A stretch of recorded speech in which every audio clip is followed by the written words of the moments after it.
The hype is real. Yan po ang lumalabas na kataga ngayon sa bibig ng mga Amerikano. Ito ay matapos wasakin ni The Monster Naoya Inoue via 8-round TKO ang previously undefeated champion, Unified World Champion Stephen Fulton.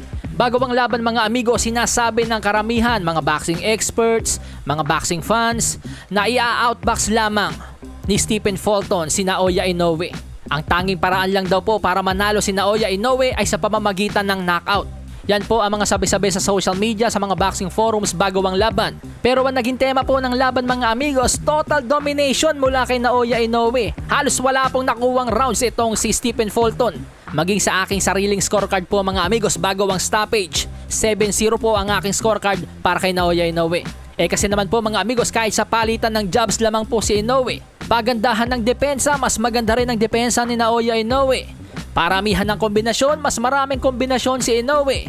Paramihan ng mas malalakas na suntok, mas kumokonekta yung mga suntok ni Naoya Inoue. Kung hindi nga po ako nagkakamali mga amigos, round 3 pa lang yata duguan na ang bibig at ilong nitong si Stephen Fulton. Kung tutusin nga po mga amigos, nag-adjust ang kampo nitong si Stephen Fulton. Parang gusto nilang gawin yung Bernard Hopkins style, yung mga tipong yakap, tapos susundot-sundot ang mga panakaw na suntok inside. Pero kahit inside fighting po, lamang pa rin po si Naoya Inoue, hindi po nagpapauna. Kaya naman as the fight goes on, parang karneng pinalambot itong si Stephen Fulton. Nakalaunan nga po'y inulam ng The Monster. Nang kumonekta ang right straight ni Naoya Inoue sa panga ni Stephen Fulton, nawala sa balanse ang kampyon.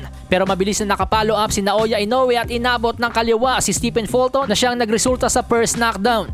Pero dahil pusong kampyon, bumangon si Stephen Fulton at pinagbigyan ng referee na lumaban pa. Subalit parang pati na nakakita ng kulay pula sa dagat ang The Monster. At pinaulanan nga po ng suntok si Stephen Fulton.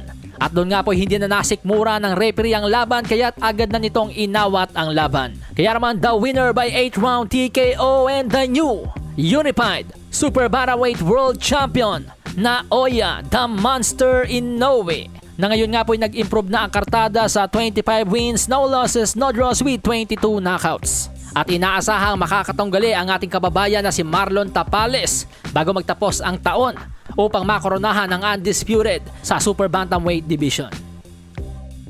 Malasahin ang baraha, patunayan mo sa'kin ha. Sino man ang mabunot na kalaban, di ka tatakbo ha. Sa bayan ko sa bayan, papalag ako